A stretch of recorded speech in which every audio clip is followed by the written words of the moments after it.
You're listening to the Greeks Gridiron, live with Ethan Hristodoulou. What's up, everybody, and welcome back to more of the Greeks Gridiron. I am Ethan Hristodoulou, and today we're doing our power rankings for week number 7, now that week 6 has officially wrapped up with the Chargers taking down the Broncos 19-16 in an overtime contest that got real close and was somewhat ugly offensively. Some good defensive play, I will say that, but not exactly the fireworks show you would have expected from a Chargers team that has a pretty solid offense, and the hope that maybe Denver has figured out the issues on offense. It looks like they're still dealing with some problems. They can't put together 4 quarters, but we'll talk about that when we get to them. But without further ado, like button, subscribe button, and let's dive right in to some of these power rankings here. And make sure you comment down below. Let me hear what you guys think of this week's rankings. Where would you move some teams? What am I getting right? What am I getting wrong? And everything in between. We'll start with the bottom list of teams here. So the first 4, 32 to 29. If you're taking a look at the rankings now, we have the Panthers at 32, who stay where they were last week. Things not looking great for them right now. New head coach, it is what it is. Bears are sitting at 31. They drop a spot after blowing a game against the Commanders where they were literally just inches away from winning. Really disappointed with the ending of that game. I had the Bears winning. I thought they could get it done in Chicago. Obviously could not. Texans are at 30. They move up a spot, and they didn't even play a game simply because I just dropped the Bears down. And the Lions, a team that also did not play, and I didn't really want to move teams too much, but just because of all the motioning I had going on with teams surrounding some of the teams that didn't play, there was some movement going on with them. Lions fall a couple of spots just because of some shuffling I did towards the bottom of the list here, but Lions are at 29. Looking at number 28, we have ourselves the Commanders, the Raiders at 27, the Broncos at 26, and the Cardinals falling 5 spots here to 25. So the Commanders, they don't move up, they don't move down, really tight, not great contest against the Bears. Carson Wentz comes out of it injured. I know that you win the game, you expect them to move up a bit here, but with the injury to Carson Wentz, I don't really know if I could say they're going to be improving or getting any better at this point here. We'll see what Taylor Heineke brings, if it's a spark, but I don't really know. For the Raiders, they fall 3 spots here. This was more of like a correction, I would say, than anything else because of some of the teams moving around that were below them. I think that this is probably where the Raiders should have been last week. You could argue maybe even a spot or so higher, but ultimately, I think I like them better at 27 than I did having them at 24 last week. Broncos, I do want to give them some credit. I've got to say that. I know that they lost, but they kept it tight with a division rival, and a division rival that's 4-2 at that, all the way into overtime. So despite their loss, they don't move up, they don't move down. We keep them at 26. Cardinals falling 5 spots here in another loss. I actually picked the Seahawks to win this game because I was really concerned just about this offense altogether. There is some issues going on over there in Arizona, and now with Marquise Brown going down, you do have DeAndre Hopkins coming back, and you also have Robbie Anderson coming in from trade, but I need to see results, man. I'm really disappointed in the way this Cardinals team has gone after the offseason that they had with just all the drama and everything, and now this is where we're standing. It's not looking great for Arizona. Next 4 teams, we got the Steelers at 4, moving up 5 spots after being all the way at 29 last week. The Browns are at 23, falling 5 spots from last week. The Saints fall 3, and then the Jaguars fall 4. So this entire group of 4 here, all dropping down into their new positions, except for the Steelers. The Steelers getting a big win over Tampa Bay, one that I don't really think anyone saw coming. I legitimately thought we were going to see a blowout where the Buccaneers would have just swallowed them alive, but no. Mitch Trubisky comes in, and he's able to lead his team to an upset victory. I don't really know what to make of this team anymore because I did not expect them to have really any chance of competing in this game, and they were able to get a victory. So I don't really know what to make of the Steelers right now. I moved them up for getting a really big win over what is considered a playoff team right now. I think it speaks a little bit more on the Buccaneers' problems than anything else, but Steelers are at 24. Browns falling 5 spots here after losing to the Patriots, and they got completely dominated. I expected the game to be a lot closer. I did have New England picked as the underdog winner, but the Browns lost season, I guess you could say at this point, 2-4, really struggling. We'll see how they fare going into this week against the Ravens, but I don't really have my hopes high for them to come out with a victory in this game. So Browns at 23. Saints falling 3 spots themselves after another loss. Tight one as well to the Cincinnati Bengals, but ultimately this is a season where things have not really gone right. My biggest thing for the Saints going into this year was that they were a dark horse to make the playoffs if everything went right and they all stayed healthy. And That is just not the situation for the New Orleans Saints right now. Obviously, with Jameis Winston out the last 3 weeks, and your wide receivers have all been dealing with some sort of injury, missing some game time here and there. Just a really unfortunate year so far for New Orleans. Jaguars falling down to 21 here, 4 spots to be exact. A really tight loss to Indianapolis. I don't want to say that they dropped 4 spots because of their play. They more so dropped 4 spots just because of teams that leapfrogged them in the power ranking. So while it sounds like a steep drop despite the tight loss, it's more so just kind of what's going on around them. I really like Doug Peterson over there as a head coach with the regime, but it seems like the offense has kind of fizzled out a little bit here. They looked really good just a few weeks ago, but the last 3 weeks have looked tough. They kind of revived themselves during this game against the Colts, but there were still situations where it just seemed like Trevor Lawrence was having a hard time dishing out the football to his receivers, and we'll have to kind of see what they do from there. The next 4 at 20, we have the Seahawks going up 5 spots here, the Colts at 19 going up 3 spots, the Falcons at 18 going up 3 spots, and the Dolphins slipping a couple of spots down to 17. So with the Seahawks, like I said, I picked them for their upset victory this week. They got the job done. Hats off to them. This offense is really great. It's really efficient. Geno Smith is making me a believer. I don't really know where it's come from.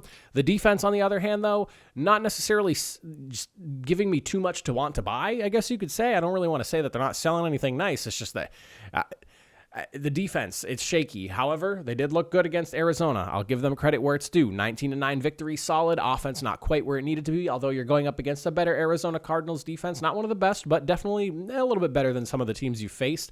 Hats off to the Seahawks, man. Colts go up 3 for their big, tight victory. The throw to Alec Pierce, man, I'm going to tell you, when I saw that ball up in the air, I did not know how that play was going to end in a result, and hats off to the Colts.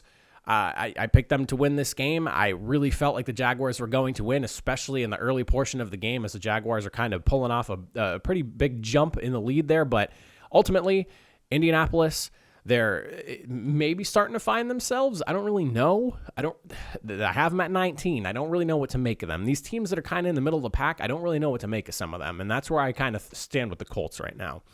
Falcons at 18. They go up for their massive upset victory.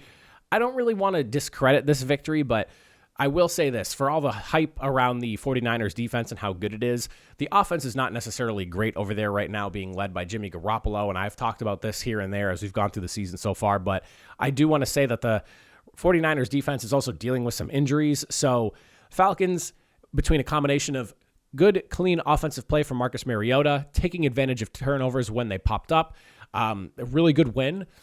Could they be a little bit higher? Maybe. But do I think they could be better or be able to beat some of the teams I have in front of them? I don't really know. I know the 49ers are on that list, but I'm curious to see how this game would have been if Nick Bosa is out there, if Trent Williams is out there. There's a handful of injuries that are kind of slowing the 49ers down right now, and I think that this team, while doing an excellent job winning, I don't know if I quite think they're better than San Francisco at full go. Maybe I'm wrong for saying that because the Falcons just won, and you guys can roast me in the comments by all means, but that's just kind of how I feel about it. Dolphins going down a couple of spots to numbers.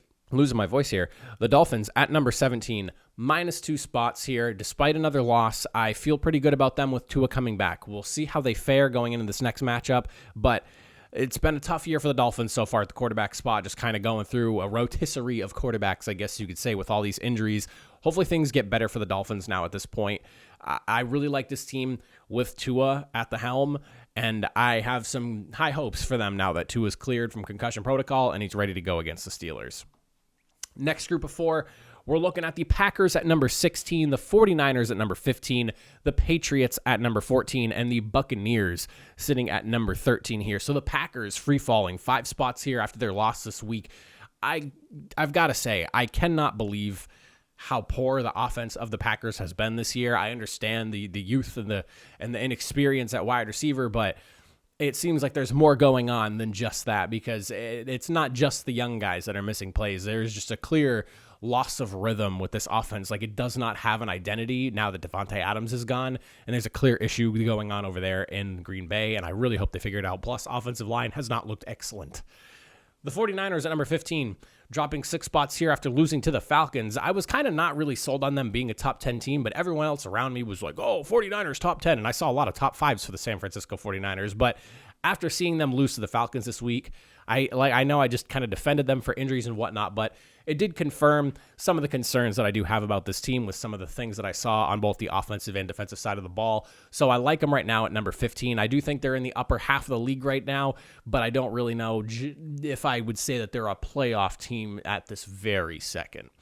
Patriots at number 14, big victory, leading the way with Bailey Zappi. I cannot believe where this team is at right now with a third-string rookie quarterback that was drafted in the 4th round and had never taken a snap under center in college. But here we are. Great defense by the Patriots. Offense is starting to look really comfortable, and there's definitely a rhythm going on over there in New England. I like what I'm seeing. I like them at 14. I definitely think this is like a fringe playoff team that could slip in at, the 7th or 6th seed if all goes well for them. Buccaneers at 13 after a massive loss to the Steelers. The offensive woes continue. The defense over there is really good. They're really aggressive. They're able to get after the quarterback. They can force some turnovers. But the offense, there's clearly an issue going on over there, and it has to do with the offensive line. We already talked at length about the injuries that they're dealing with over there in Tampa Bay. You could even see Tom Brady laying into his offensive line on the sidelines, telling them that they are much better than they were actually playing, minus a few expletives. But overall, I still think it's a playoff team. I think that they're just going to have to really try to figure out how they're going to operate this offense with all the injuries they're dealing with on the front lines. But I'm a little bit worried about Tampa Bay right now. I did not expect them to be 3-3. I would have thought maybe 4-2 or something like that. But these injuries are clearly starting to affect this team. Next group of 4, we have the Rams at 12, the Titans at 11, the Jets crack the top 10 at the number 10 spot, and the Chargers sitting at number 9. So the Rams, they move up a spot despite what was not necessarily the prettiest win over the Panthers. I do have concerns about the O-line over there and the offense in general. Matthew Stafford threw another pick 6 this week. I'm definitely not quite the believer that I was in the Rams going into this season, but I will say right now, I think they're still a playoff team. I think they're better than the bad teams of the NFC, and I would be shocked if this team doesn't at least make it into the playoffs, considering how much weaker the NFC kind of looks compared to what's going on in the AFC right now. I definitely think, and especially the NFC West as a whole, I would not be too surprised to see the Rams still make the playoffs come season end. Titans move up 3 spots here despite not playing a game, mainly because of just what was going on around them, so not much to get into that there, but hats off to the Titans for having a very good bye week. The Jets becoming the biggest riser of the season so far. I heard a lot from Jets fans last week, and I told them all this. I need to see that statement victory, the proving themselves type of win. They came into this game at 3-2. They completely waxed the Packers in a game in that second half there where it started out really slow the first half, but then once the defense really started to take over, I feel like it lit a fire under the offense and they started moving the football, starting to get points on the board. Hats off to the Jets, man. They're 4-2. This might be a little bit too high for them, but I'm starting to feel the Jets a little bit. I like the defense over there. They're young, they're aggressive, they have some fire, and even when the offense doesn't seem like it's figuring itself out right away, it's almost like that defense wills the offense alive with just how good they've been playing the last few weeks here. I'm starting to buy in on what the Jets got, and so they're sitting at 10 for me. Chargers, they move up 1 spot from last week after a tight victory over the Denver Broncos, probably a little bit tighter than some people would have expected it to be considering the offensive issues that Denver has had, but the defense over there is really good. I know Justin Herbert's still dealing with the rib injury. Keenan Allen obviously not being in the fold still is a problem, but overall, Chargers are still finding ways to win. They've lost in tight contests and they've won in tight contests. They've had some good victories. They obviously got that random blowout loss to the Jaguars, but overall, I like what the Chargers have been doing this year. I like them at 9. I think they're doing a good job so far with the injuries and whatnot they've been dealt with, and hats off to them. So we have them at number 9. Going at 8 through 5 here, Bengals moving up 4 spots here to number 8. The Ravens dropping 3 spots to number 7. The Cowboys dropping 1 spot to number 6. And the Vikings. Hopefully this is enough respect for the Minnesota Vikings here. The Bengals getting another victory this week in a really tight contest against the Saints. The Bengals are starting to find their rhythm. A little bit of a higher team for 3-3, but overall, this is a team that I've said all year long that I think they're a little bit better than their record, and it's just kind of taken them a little bit to kind of gel and get things going. Saints defense, especially their pass defense, is no slouch. And the Bengals just, they're starting to figure it out offensively. You saw the big touchdown catch from Jamar Chase. Joe Burrow starting to feel like he's wheeling and dealing a little bit more. If the Bengals can really put it together, the offensive line can really start to gel and protect Joe Burrow, I think the sky's the limit for this offense. And again, you went up against the Saints defense. albeit there was a handful of injuries that they were dealing with on both sides of the ball. Your offense was really able to show up against what has been a good defense and a well-coached defense the last few years at that. Get a big dub, a dub you needed at that. I like them at number 8. Ravens falling 3 spots here after losing to the Giants. You can call it another blown lead loss or whatever you want to call it, but it's the Ravens are in it in every single game that they're in, whether it's a win or it's a loss. It's a tight win or a tight loss. It's not like they're being blown out or anything like that. I like this Ravens team. I think it's taking a little bit for them to really figure things out.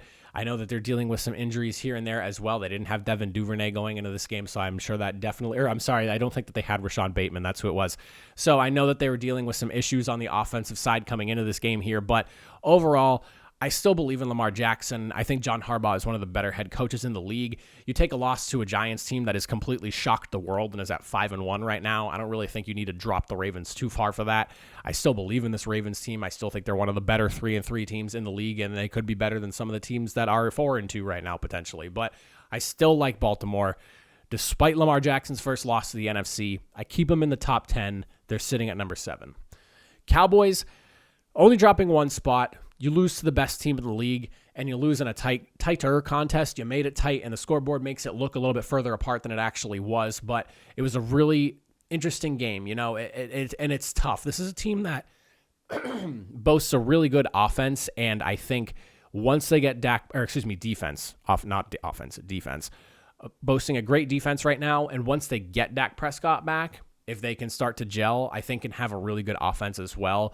It's amazing that the Cowboys are 4-2 right now, and I think it was a little overdue with all the hype that Cooper Rush was getting as an undefeated starter in Dallas, that he finally kind of had the game where everyone's like, all right, when's Dak Prescott coming back? So here we are, Cowboys still at number 6, fantastic defense, an offense that I think will see some improvement once they get Dak Prescott back, but overall, I still really like the Cowboys. I think they're a really good unit right now. You cannot take away from that defense. That defense is one of the top ones in the league, and they just need their offense to be able to back them up.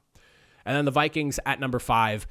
This is a team that I really like them offensively. They look really good. The defense, I'm still not necessarily sold on, but I'm not as low on them as I was before.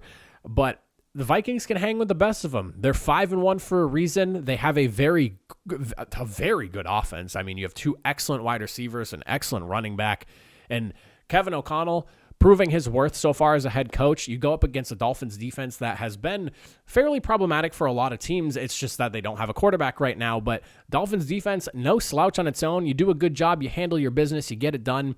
I like this Vikings team, and I really think that they have an opportunity to run the table in the NFC North, and they're really starting to pull away at this point here, considering the Lions and the Bears probably not going to make the playoffs, and the Packers right now have an identity crisis. Vikings in a really good spot right now. Then for the top 4 to wrap things up, the Giants moving up 2 spots to number 4, and the Chiefs at 3, Bills at 2, and the Eagles sitting at 1.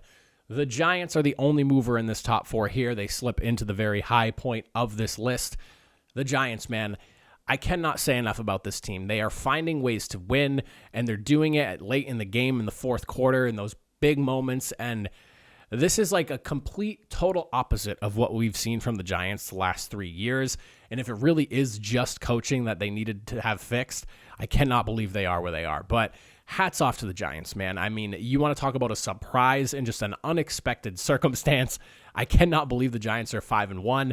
I got called crazy for having them at 6 last week, and having them take down the Ravens this week has only solidified my belief in them. There is still a piece of me that is just saying, this is the Giants, man. Daniel Jones. Is Saquon Barkley going to stay healthy? Knock on wood for everything I just said. The Giants have been one hell of a surprise to follow so far, and I'm here for it. And I believe both New York teams really looking good this year, and in a season I don't think anyone really expected it at all. And then the top 3 teams, the Chiefs, you get a loss against the number 2 team in the Buffalo Bills. It was a really tight contest. It came down to the end. A bad Patrick Mahomes interception ultimately cost you the game. Bills able to get the W there. I mean, I'm not going to drop the Chiefs for losing to the Bills, the second best team in the league, and in a tight contest like that. I'm sorry. That's just not how that works, in my opinion. Bills sitting at number 2, you get a big W there, obviously, in Kansas City, a massive W at that. Josh Allen at this point, front runner for the MVP, I would have to say. And then the Eagles, of course, sitting at number 1. You get a big victory against a really good division rival where a lot of people were picking the Cowboys to get an upset victory in Philadelphia because of how good their defense was. And also, well, I don't want to say that about the defense. I like the defense. I didn't mean to use that voice. But how good Cooper Rush has been and how he's undefeated as a starter. You bring the Dallas's the quarterback situation back down to earth, I guess you could say, behind a strong defense, good offensive play. You have a very clean game from Jalen Hurts, who is, again, just playing out of his mind this year, but doing an excellent job. Even if he's not having massive numbers in some games, he's playing the best football we've seen from him so far. I can't really justify the Eagles not being the number 1 team at this point. But those are my power rankings, 32 to number 1. I would love to hear what you guys think in the comment section down below. That's it for me. I'll see you guys next time. Have a good one.